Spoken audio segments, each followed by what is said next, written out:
पौष महिन्यामध्ये आदित्यवाराची कहाणी। ऐका आदित्य रानूबाई तुमची कहाणी। आटपाट नगर होतं। त्या नगरात एक ब्राह्मण होता। तो नित्य समिधा फुलं दुर्वा आणावयास रानात जात असे। तिथं नागकन्या देवकन्या वसा वसत होत्या। काय ग बायानो कसला वसा वसता तो मला सांगा। तुला रे वसा कशाला हवा? उचील मातशील घेतला वसा टाकून देशील। ब्राह्मण म्हणाला उतणार नाही मातणार नाही, घेतला वसा टाकणार नाही। तेव्हा त्या म्हणाल्या श्रावण मास येईल, पहिल्या आदित्यवारी मौनानं उठावं, सचिल वस्त्रासह स्नान करावं, अमोदक पाणी आणावं, विड्याच्या पानावर रक्तचंदनाचे आदित्य रानूबाई काढावी, 6 रेघांचं मंडळ काढावं, 6 सुतांचा तातू करावा, त्या 6 गाठी द्याव्या, पान फुल व्हावं, पूजा करावी, पानांचा विडा, फुलांचा झेला, दशांकाचा धूप, गुळ खोबऱ्याचा नैवेद्य दाखवा, 6 मास चाळावी, 6 मास चाळावी, मागी रथसप्तमी संपूर्ण करावं। संपूर्णास काय करावं? गुळाच्या पोळ्या, बोटव्याची खीर, लोणकडं तूप, मेहून जेवू सांगावं। असेल तर चिरचोळी द्यावी, नसेल तर जोडगरसोळी द्यावी, नसेल तर 2 पैसे दक्षिणा द्यावी आणि आपल्या वशाचं उद्यापन करावं। असा वसा कशा ब्राह्मणानं केला त्याला सूर्यनारायण प्रसन्न झाला, भाग्यलक्ष्मी आली। तेव्हा राजाच्या राणीनं ब्राह्मणास बोलावणं धाडलं। ब्राह्मण जातेवेळी भिवू नको भिवू लागला कापू लागला। तेव्हा राजाच्या राणीनं सांगितलं भिवू नका कापू नका, तुमच्या मुली आमच्या येथे द्या, आमच्या मुली गरीबाच्या तुमच्या घरी कशा द्याव्या? दासी कराल बटकी कराल?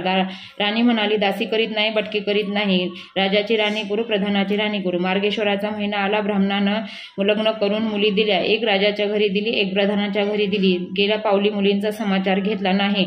12 वर्षांनी समाचारास ब्राह्मण निघाला, राजाच्या घरी गेला, ती लेकीनं बसावयास पाठ दिलं, पाय धुवायला पाणी दिलं। बाबा बाबा गुळ खा पाणी प्या, गुळ खात नाही पाणी पित नाही, माझी कहाणी करायची आहे ती तू ऐक। तुझी कहाणी ऐकायला मला काही वेळ नाही, राजा पारधीला जाणार आहे, त्याला जेवायला उशीर होईल। तोच त्याच्या मनात राग आला, तेथून निघाला, प्रधानाच्या घरी गेला, तिनं पाहिलं आपला बाप आला म्हणून बसावयास पाठ दिला, पाय धुवायला पाणी दिलं। बाबा बाबा गुळ खा पाणी प्या, गुळ खात नाही पाणी पित नाही, माझी कहाणी करायची आहे ती तू अगोदर ऐक। तुझी कहाणी नको ऐकू तर कोणाची ऐकू? घरात गेली, उतरंडीची 6 मोती आणली, 3 आपण घेतली, 3 बापाच्या हातात दिली, त्यानं मनोभावे कहाणी सांगितली, लेकीनं चित्तभावे ती ऐकली। नंतर जेवण खाऊन बाप आपल्या घरी आला, बायकोने विचारलं मुलीचा समाचार कसा आहे?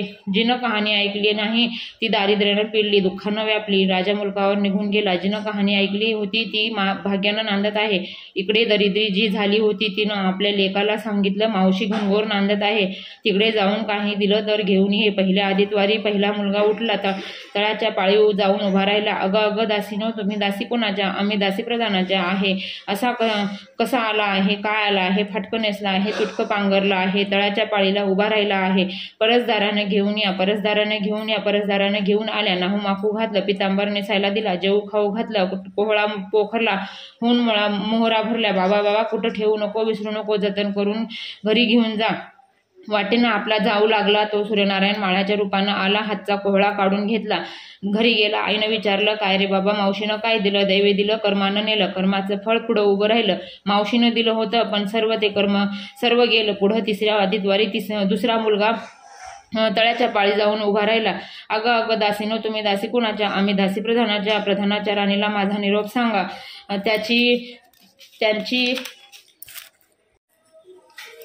सांगितलं। मग प्रधानाच्या राणीनं त्याला घरी नेऊन नाहू माकू घातला, पितांबर नेसायला दिला, जेऊ खाऊ घातला, काठी पोखरून होऊन मोराने भरून दिली। बाबा बाबा कुठे ठेवू नको, विसरू नको, घरी जतन करून जा म्हणून सांगितलं। वाटेत सूर्यनारायण गुराखाच्या रूपानं आला, हातची काठी काढून घेतली, घरी गेला, झालेली गोष्ट राणीला सांगितलं, दैवे दिले ते सर्व कर्माने नेलं।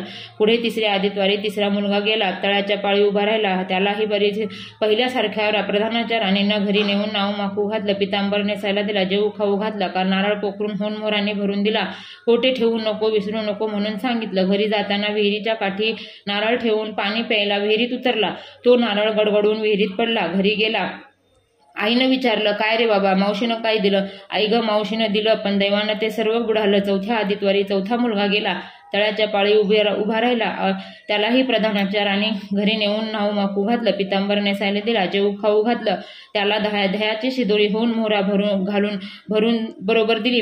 सूर्यनारायण घारीच्या रूपानं आला, हातची शिदोरी घेऊन गेला, घरी गेला, आईनं विचारलं काय रे बाबा, मावशीनं काय दिलं? आई ग मावशीनं दिलं पण दैवानं ते सर्व गेलं। 5व्या आदित्यवारी आपण उठली, तळाच्या पाळी उभी राहिली, दासीनं तिचा निरोप तिच्या बहिणीला सांगितला, बहिणीनं तिलाही परसदाराने घरी नेली, नाहू माकू घातलं, घातलं, पाटावर नेसायला दिला. प्रधानाची राणी आदित्यवाराची कहाणी करू लागली. काय वसा करतेस तो मला सांग. बहीण म्हणाली, अगं चांडाळने पापींनी बापाची कहाणी ऐकली नाहीस म्हणून तुला दरिद्र आलं.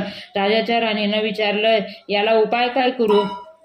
तेव्हा तिनं उपाय सांगितला. ती बहिणीच्या घरी राहिली. श्रावण मास आला. सांगितल्याप्रमाणे सूर्यनारायणाची पूजा केली. इकडे राजाला भाग्य आलं. राजानं बोलावणं धाडलं. मावशी तुला छत्र आली, चामर आली, पायी आली, परवर आली. मला रे पापिनीला छत्र कोटली, चामर कोटली, पायी कोटले. बाहेर जाऊन दाराशी बघता राजा बोलावणं आला. राजा आला तशी ते घरी जायला निघाली. एकमेकीने बहिणीने आहेर केले. वाटेने घरी जाऊ लागला. तो पहिल्या मजले स्वयंपाक केला. राजाला वाढलं. आपलं पान वाढून घेतलं. तेव्हा कहाणीची आठवण आली. करारे हाकारे पिटारे डांगोरा. नगरात कोणी उपाशी आहे का याचा शोध घ्या. उपाशी नाही, काही नाही. वाटेने एक मोळी विका जातो. त्याला म्हणाले, आमच्या बाईची कहाणी ऐकायला ये. तुझ्या बाईची कहाणी ऐकून मला काय फळ, माझं पोट भरलं पाहिजे असं म्हणून ती राणीकडे आला. तशी 6 मोते राणीनं घेऊन त्याला दिली. 3 आपल्या हातात ठेवली. मनोभावे कहाणी सांगितली. चित्तभावे त्यानं ऐकली. त्याची लाकडाची मोळी होती ती सोन्याची झाली. तो म्हणाला, बाई कहाणी ऐकल्याचं काय फळ, काय वसा आहे तो मला सांग. तुला रे वसा कशाला हवा? उचील माचील घेतला वसा टाकून देशील. उतत नाही, मातत नाही, घेतला वसा टाकत नाही. तेव्हा राणीनं वसा सांगितला. पुढं 3ऱ्या मजलेस गेली. स्वयंपाक केला. राजाला वाढलं, मुलांना वाढलं. आपलं पान वाढून घेतलं. तेव्हा कहाणीची आठवण झाली. करारे हाकारे पिटारे डांगोरा. नगरात कोणी उपाशी आहे का याचा शोध करा. उपाशी नाही, काही नाही.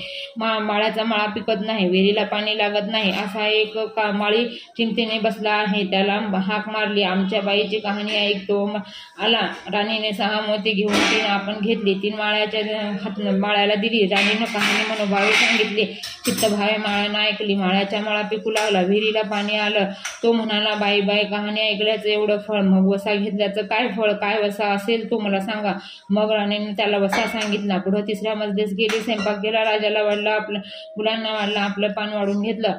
तेव्हा कहाणीची आठवण झाली. करारे हाकारे पिटारे डांगोरा. नगरात कोणी उपाशी आहे का याचा शोध करा. उपाशी नाही, काय नाही. एक म्हातारी आहे. तिचा मुलगा वनात गेला होता. एक डोहात बुडाला होता. एक सर्पानं खाल्ला. त्यामुळे ती चिंताक्रांत बसली आहे. तिला म्हणाली, आमच्या बाईची कहाणी ऐक. ती म्हणाली, मग कहाणी ऐकून हे मी काय करू? मी मुलांसाठी रडत आहे. बरं येते. मग ती राणीकडे आली. राणीनं पहिल्याप्रमाणे तिला कहाणी सांगितली. तिनं चित्तभावे ऐकले. तिचा मुलगा वनात गेला होता. तो आला. डोहात बुडाला होता. तो आला. सर्पानं खाल्ला होता. तो आला. ती म्हणाली, बाई कहाणी ऐकायचं हे फळ, मग वसा घेतल्याचं काय फळ, काय वसा असेल तो मला सांगा. मग राणीनं तिला आई वसा सांगितला. पुढं 4थ्या मजलेस गेले. स्वयंपाक केला. राजाला वाढलं, मुलांना वाढलं. करारे आपलं पान वाढून घेतलं. तेव्हा कहाणीची आठवण झाली. करारे हाकारे पिठारे डांगोरा. नगरात कोणी उपाशी आहे का याचा शोध करा. उपाशी नाही, काही नाही. काळा डोळा, मासाचा गोळा, हात नाही, पाय नाही. असा मनुष्य रस्त्यामध्ये होता. त्याच्या अंगावर तांब्यावर पाणी ओतलं. पालता होता. तो उताना केला. 6 मोते होती. 3 मोते त्याच्या बेंबीवर ठेवली. 3 मोते आपण घेतली. राणीने मनोभावे चित्त कथा सांगितली. ती त्यानं ऐकली. त्याला हात पाय आले. देहदिव्य झाला. तो म्हणाला, कहाणी ऐकल्याचं एवढं फळ, मग वसा घेतल्याचं काय फळ, काय वसा आहे तो मला सांगा. त्याला वसा सांगितला. 5व्या मुक्कामास घरी आली. स्वयंपाक केला. सूर्यनारायण जेवायला आले. 7 दरवाजे उघडले. लोह गंगाळ पाणी तापविलं. सडरस पक्वाने जेवायला केली. सूर्यनारायण भोजनास बसले. त्यांना पहिलं घासास केस लागला. ते म्हणाले, अगं कोणाच्या पापिनीचा केस आहे. राजाच्या राणीला 12 वर्ष दरिद्र आलं होतं. तिने आदित्यवारी वळसणे खाली बसून केस विंचरले होते. काळं चवाळ रोईचा केस, वळसणीची काडी डाव्या खांद्यावरून वेशी बाहेर फेकून दे. राजाच्या राणीला सूर्यनारायणाचा कोप झाला. तसा कोणाला होऊ नये. ब्राह्मणाला मोळी केला. राजाच्या राणीला, माळ्याला, म्हातारीला काना डोळा, मासाचा गोळा. इतक्यांना जसा सूर्यनारायण प्रसन्न झाला तसा तुम्हा आम्हा हो. ही 60 उत्तराची कहाणी 5 उत्तरे सुफळ संपूर्ण. 5 शब्दाची कहाणी सांगत आहे. उगवला सूर्यनारायण बाप्पा पहाटेच्या पारी.